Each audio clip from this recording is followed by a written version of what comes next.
যুক্তরাষ্ট্রের আসন্ন নির্বাচনে রিপাবলিকান দলের প্রার্থী সাবেক প্রেসিডেন্ট ডোনাল্ড ট্রাম্প সামাজিক যোগাযোগ মাধ্যমে এক পোস্টে শত্রু দেশ ইরানকে পৃথিবী থেকে নিশ্চিহ্ন করে দেওয়ার ডাক দিয়েছেন। নিজের সামাজিক যোগাযোগ মাধ্যম ট্রুথ সোশ্যালে শেয়ার করা এক পোস্টে তিনি এ হুঙ্কার দেন। ট্রুথ সোশ্যালে শেয়ার করা ওই পোস্টে ট্রাম্প বলেন, ইরান যদি প্রেসিডেন্ট ট্রাম্পকে হত্যা করে, যা সবসময়ই একটা সম্ভাবনা, আর এমনটা ঘটলে আমি আশা করব যুক্তরাষ্ট্র ইরানকে পৃথিবীর মানচিত্র থেকে চিরতরে নিশ্চিহ্ন করে দিবে। যদি তা না হয় তাহলে মার্কিন নেতাদের নির্বোধ কাপুরুষ হিসেবে বিবেচনা করা হবে। ট্রাম্পের কথায় হোয়াইট হাউসে থাকাকালীন তার ইরানকে ধ্বংসের সেই হুঙ্কারেরই প্রতিফলন ঘটেছে বলে জানিয়েছেন আরব নিউজ।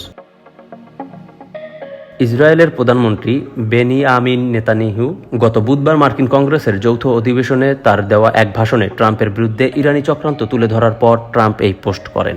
অবশ্য ট্রাম্প এর আগেও প্রেসিডেন্ট থাকাকালে একাধিকবার ইরানের বিরুদ্ধে নানা ধরনের হুমকি দিয়েছেন।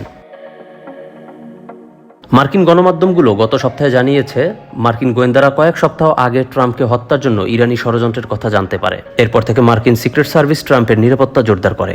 তবে সম্প্রতি ট্রাম্পের উপর হামলার সাথে তেহরান যুক্ত নয়। উল্লেখ্য, যুক্তরাষ্ট্র এবং ইরানের মধ্যে সম্পর্কে দীর্ঘদিন ধরেই টানাপোড়েন চলছে।